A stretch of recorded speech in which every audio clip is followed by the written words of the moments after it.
Baik, bismillahirrahmanirrahim. Assalamualaikum warahmatullahi wabarakatuh. Bagaimana kabar Anda yang soleh?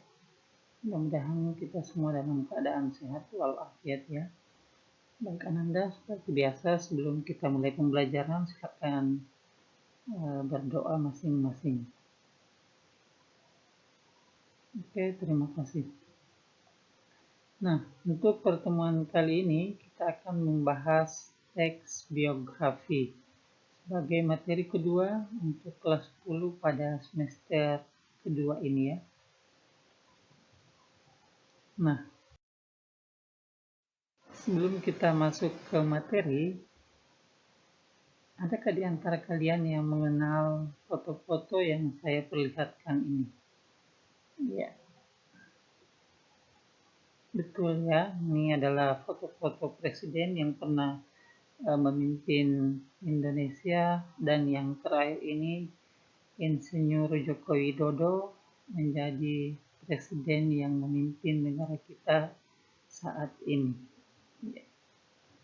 Jadi bisa kalian lihat, kita juga pernah memiliki satu orang presiden perempuan yang hebat. Baik, selanjutnya adalah pada foto yang saya perlihatkan ini, Ananda, adakah di antara kalian yang bisa mengenal mereka? Ya, pasti ya, yang paling depan ini adalah Joko Widodo, kemudian wakil presiden yakni Ma'ruf Amin. Ya, kalau kita cek di mana posisi Menteri Pendidikan, ya. Nah, betul, beliau berada pada bagian belakang ya. Baik, kita lanjut lagi, perhatikan selanjutnya. Nah, melihat penampilan beliau, adakah di antara kalian yang bisa menebak siapa beliau? Oke, beliau adalah W.S. Rendra, lebih dikenal dengan nama W.S. Rendra ya.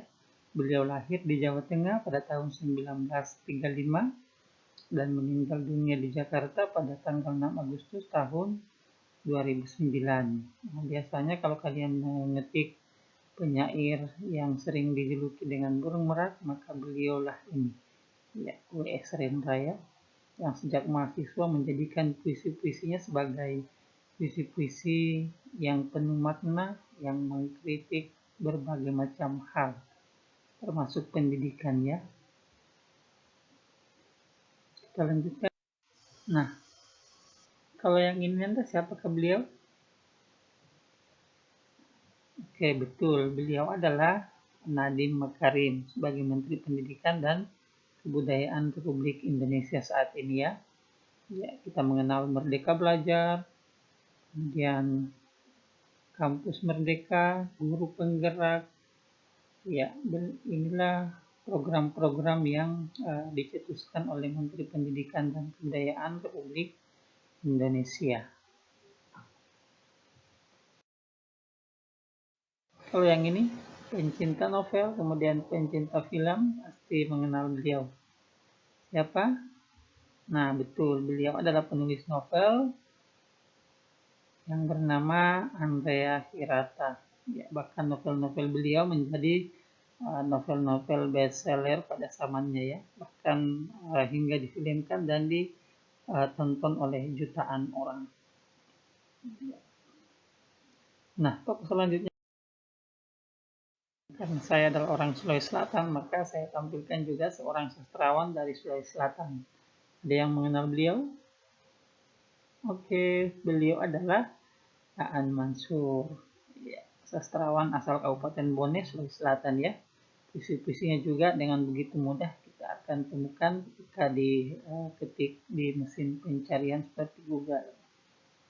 Ya, masih muda, beliau lahir 14 Januari 1982. Yang tadi tokoh lokal, kemudian tokoh nasional, sekarang kita coba lihat dan tebak tokoh-tokoh internasional. Siapa kira-kira Anda penemu balon lampu pijar? Mungkin dipelajari di fisika atau kimia. ya.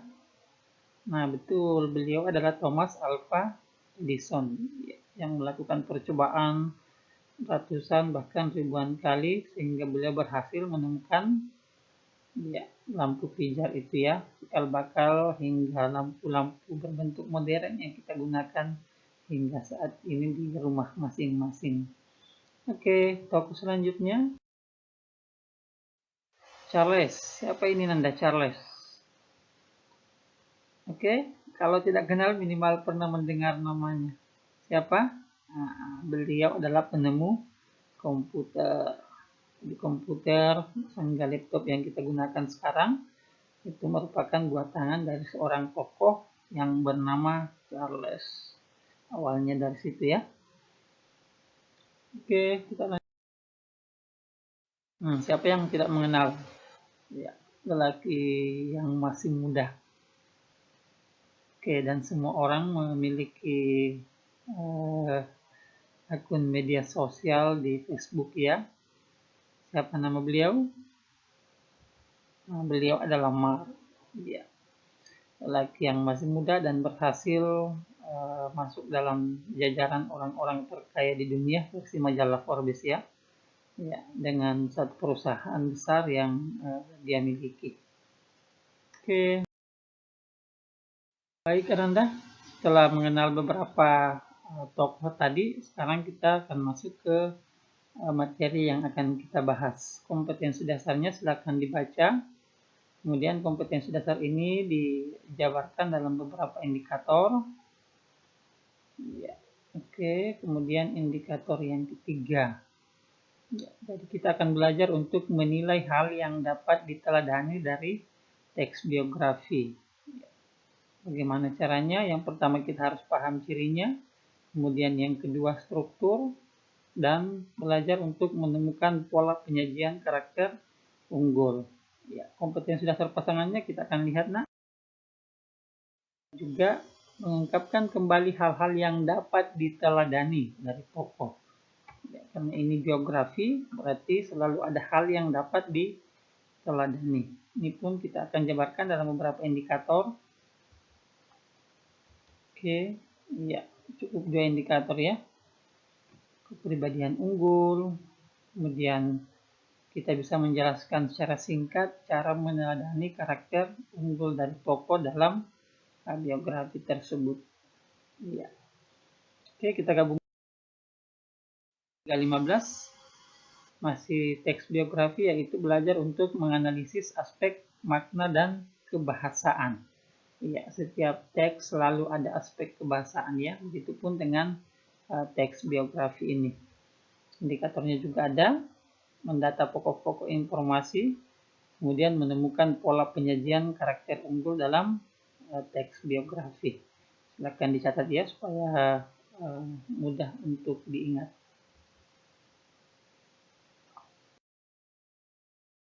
Kompetensi dasar yang terakhir kita akan belajar untuk menyusun teks biografi tokoh. Ini harapan pada pembelajaran kita pada sesi terakhir ya. Kita akan belajar untuk menyusun teks biografi tokoh. Nah, bagaimana caranya? Bisa saja nanti kita belajar di awal pembelajarannya dengan mengubah bentuk teks biografi. Setelah kita mampu untuk mengubah bentuk teks biografi yang sudah ada, maka kita akan sampai pada kegiatan terakhir yaitu belajar menulis teks biografi tokoh idola. Ya. Baik Ananda, kita masuk ke materi yang pertama. Tapi sebelumnya kita bahas dulu pengertian teks biografi. Ya, saya tampilkan 5 kata ini yang menjadi inti ya. Kalau dalam teks biografi itu ada tokoh, kemudian ada kisah. Ya, kisah itu merupakan kisah orang lain. Kemudian biasanya biografi juga ada riwayat hidup. Kemudian kisah-kisah dalam tokoh itu sesuatu hal yang dapat diteladani. Ya, kata-kata ini bisa kalian rangkai dengan pengertian yang sama tetapi bunyi teks yang mungkin saja berbeda. Bisa misalnya kita ambil contoh kisah seorang tokoh yang ditulis oleh orang lain yang mengisahkan tentang kehidupan dan berbagai macam hal yang dapat diteladani. Ya, boleh juga Anda mulai dari kata teladan atau Anda mulai dari kata hidup, ya terserah ya. Yang penting kalian paham bahwa 5 kata ini menjadi inti dari pengertian teks biografi. Ya, bisa dipahami. Silakan mencatat masing-masing di buku teksnya masing-masing ya, dengan kata kunci yang telah saya tampilkan ini. Baik Ananda, kita lanjut. Ciri-ciri teks biografi. Ya. Nah, ternyata ciri teks biografi yang pertama adalah menceritakan orang penting. Ya. Hanya ketika kita mengetik teks biografi pada internet, maka selalu yang muncul itu adalah orang penting yang dikisahkan ya. Ya, seperti itu juga ketika yang kita cari adalah buku-buku biografi, maka selalu yang menjadi tokoh yang diceritakan adalah orang penting, orang yang memiliki peranan. Seperti tadi Menteri Pendidikan, atau Presiden, ya, atau penemu-penemu ilmu-ilmu tertentu, ya berarti mereka termasuk orang yang penting. Kemudian ciri yang kedua, teks biografi itu sesuatu yang disampaikan atau informasi yang disampaikan itu berdasarkan fakta, sesuatu yang nyata. Hal yang dapat diteladani pada tokoh teks biografi misalnya merupakan sesuatu hal yang betul-betul terjadi pada sang tokoh. Ya, itulah informasinya berdasarkan fakta.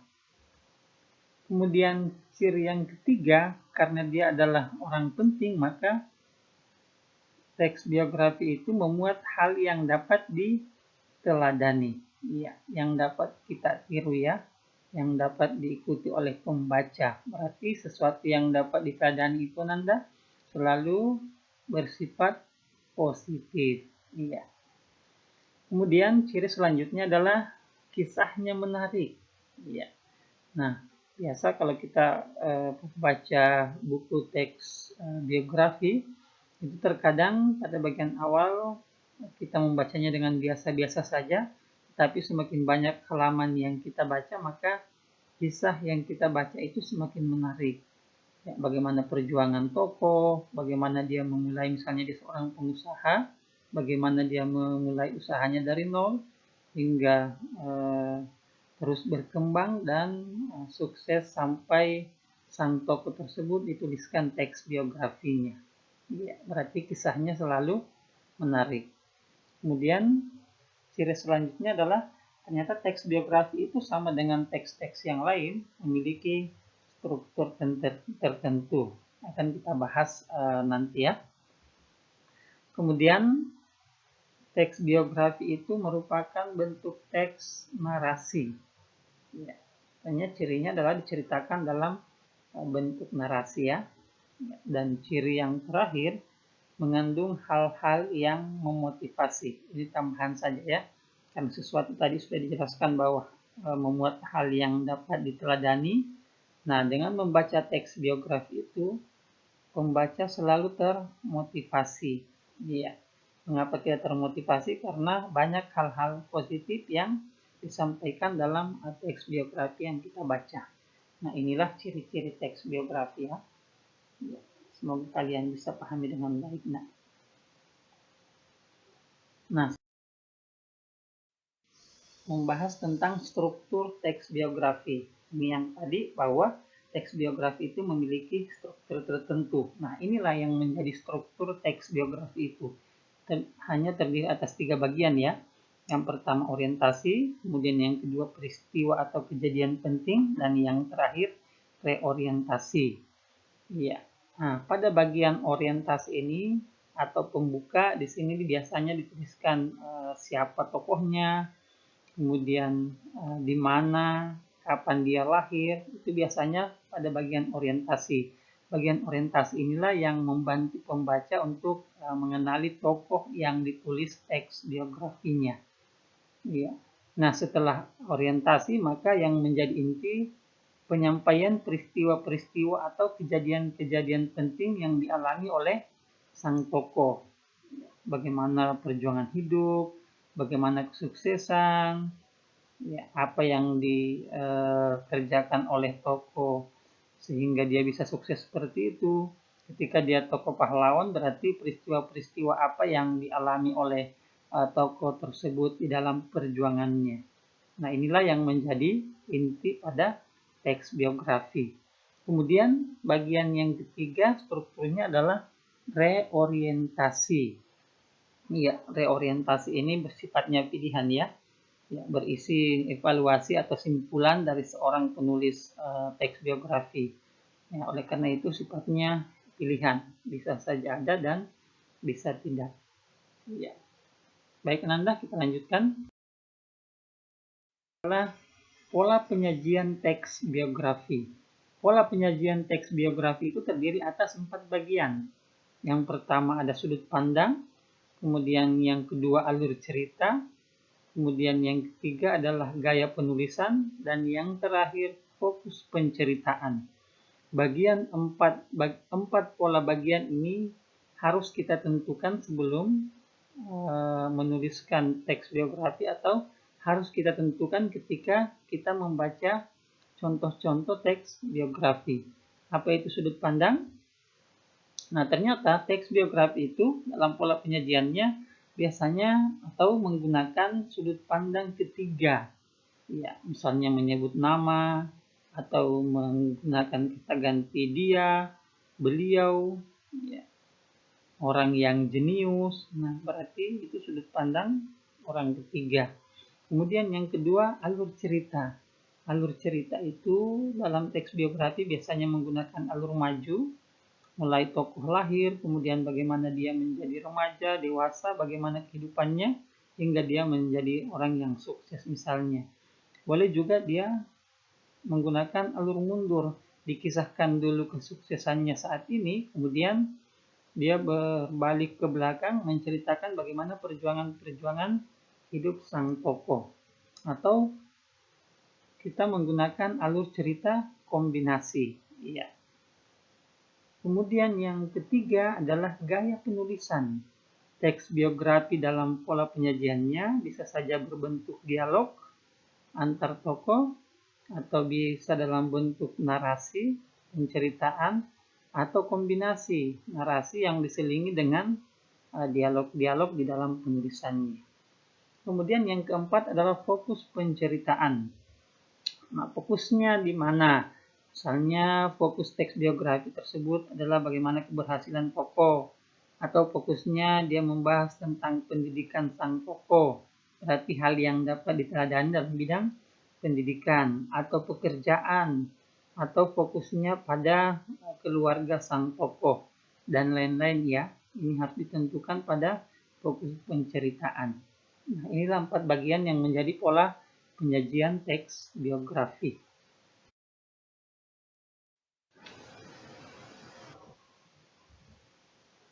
Oke, selanjutnya adalah bagaimana menuliskan kepribadian unggul sang tokoh. Yang mana yang dimaksud kepribadian unggul? Bisa saja bagaimana semangat hidupnya. Kemudian yang kedua, mungkin seorang tokoh sebagai pekerja keras. Kemudian sifatnya sederhana, sifatnya penyabar. Kemudian beliau adalah orang yang peduli. Jujurkah dia, penyayang, kemudian dia seorang tokoh yang memiliki tekad yang kuat. Ya, inilah contoh-contoh yang menjadi kepribadian unggul ya yang dituliskan dalam teks biografi itu. Kita lanjutkan bagaimana kira-kira cara meneladani keunggulan tokoh dalam kehidupan nyata. Ini yang diharapkan ya. Ya, jangan sampai begitu banyak teks-teks biografi yang kita baca, tetapi tidak ada satupun hal yang bisa kita praktikkan dalam kehidupan nyata sebagai keunggulan tokoh yang telah kita baca. Ya, misalnya dalam bidang pendidikan, beliau menjadi orang yang gigih dalam berbagai macam kegiatan-kegiatan yang berkaitan dengan pendidikan. Lalu kita tiba-tiba dalam kehidupan nyata menjadi orang yang malas belajar atau orang yang malas ke sekolah.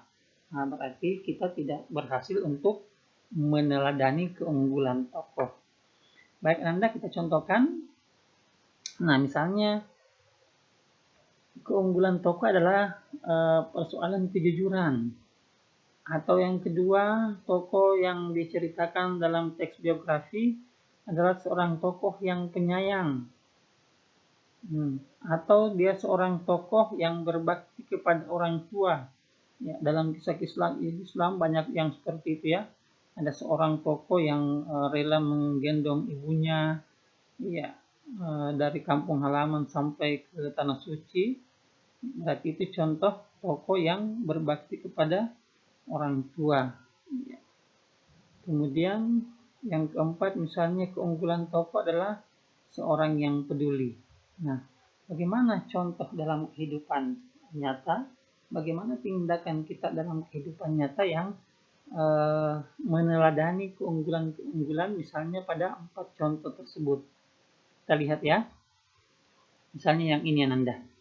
Pada gambar ini berarti tindakan nyata ini merupakan keunggulan tokoh dari sisi dia jujur ya. Dia jujur diserahkan sesuatu oleh pengendara, tetapi sang polisi menolak dengan halus. Kalau yang seperti ini, penyayang, berbakti kepada orang tua atau peduli? Iya, betul, peduli ya. Gambar selanjutnya, pasti Anda akan mengatakan bahwa ini contoh tindakan nyata seorang yang penyayang. Berarti yang terakhir adalah contoh bagaimana dia berbakti kepada orang tua. Ya, orang tuanya memasak di dapur dibantu oleh anak-anaknya ya. Seperti inilah yang kita harapkan setelah kita membaca teks-teks biografi, ada tindakan nyata yang bisa kita lakukan yang kita petik dari keunggulan tokoh teks biografi tersebut. Ya. Baik, kita lanjutkan Anda. Selanjutnya ini, tapi pada bagian ini menemukan pokok-pokok informasi teks biografi.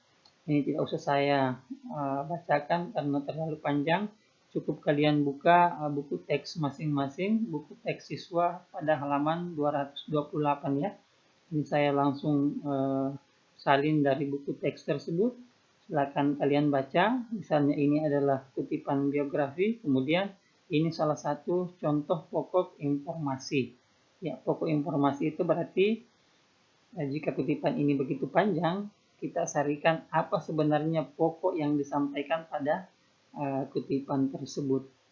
Iya. Kita lanjutkan. Bagaimana pola penyajian karakter unggul tokoh tadi? Kita lanjutkan lagi ya. Tokoh-tokoh ini pasti ada di antara kalian yang kenal ya.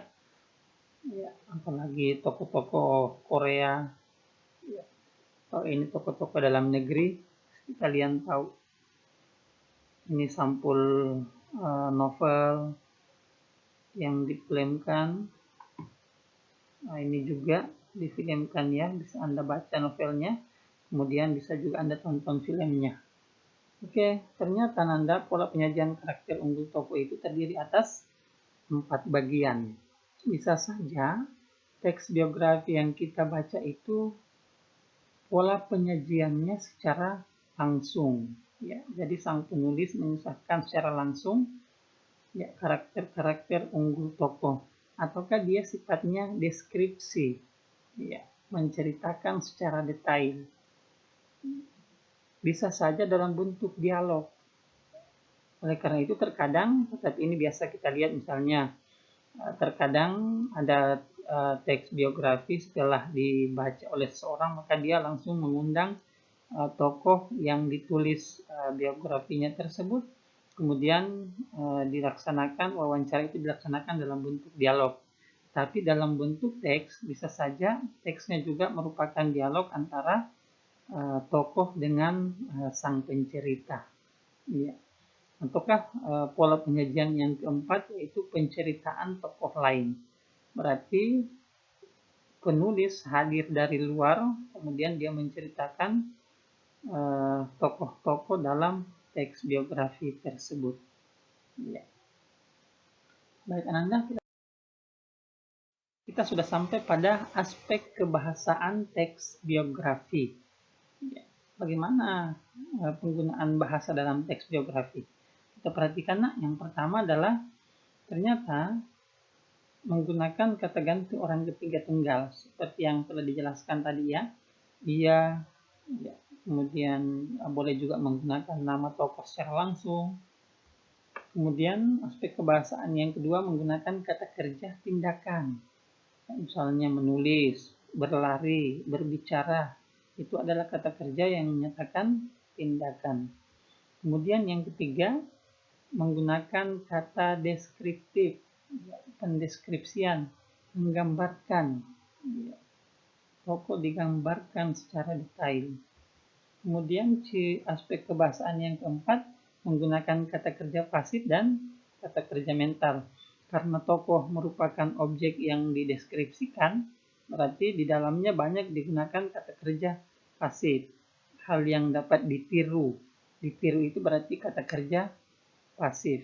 Yang dilakukan tokoh berarti kata kerja pasif. Ya, kemudian kata kerja mental, misalnya ada kata mencintai. Ya, berarti itu merupakan contoh kata kerja mental. Dan aspek kebahasaan yang terakhir dalam teks biografi itu menggunakan kata penghubung atau kata sambung, kata depan ataupun nomina yang berkenaan dengan urutan waktu. Seperti apa contohnya? Misalnya selanjutnya, setelah itu, kemudian, iya. Nah, itu yang hal-hal kata penghubung yang menyatakan waktu ya. Inilah 5 aspek kebahasaan pada teks biografi. Nah, pada indikator yang lain kita diharapkan mengubah teks biografi. Ini saya jelaskan secara sederhana saja. Bagaimana cara mengubah teks biografi? Berarti boleh saja kita membaca salah satu contoh teks biografi. Misalnya teksnya berbentuk dialog. Setelah kita baca, maka kita diharapkan mampu untuk mengubah teks berbentuk dialog tersebut ke dalam teks narasi secara penuh. Ya. Ini boleh dibimbing, kemudian bagaimana tindak secara nyata nanti bisa kita lakukan diskusi melalui grup WhatsApp ya. Oke, kita lanjutkan. Bagian yang terakhir yang diharapkan adalah bagaimana kita mampu untuk menulis teks biografi. Apa langkah-langkahnya? Apa yang pertama yang harus kita lakukan? Ya, ini beberapa tokoh-tokoh yang mungkin kalian kenal ya. Ya, ini siapa? Oke, Ki Hajar. Mana wakil presiden 2 kali? Oke, mana pemain bola? Iya. Ini siapa yang tidak mengenal beliau? Nah, kemudian yang ini kalau Anda tokoh dari Sulawesi Selatan berarti pasti mengenal ya. Oke, kita lanjut nak. Bagaimana menuliskan teks biografi? Sebagai harapan terakhir dalam pembelajaran ini ya. Yang pertama yang harus kita lakukan adalah menentukan tokoh. Jadi harus kita ketahui dulu, oh misalnya pengusaha. Saya mau ambil pengusaha Khairul Tanjung. Ya, sebagai seorang pengusaha sukses di Indonesia. Saya mau ambil tokoh orang terkaya di Indonesia. Ya. Yang 2 orang bersaudara itu ya, pemilik jarum.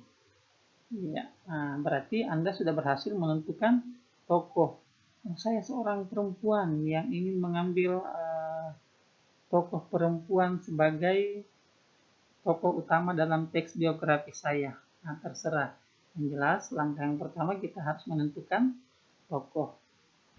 Kemudian yang kedua, setelah tokoh, maka kita harus melengkapi data, fakta, dan informasi.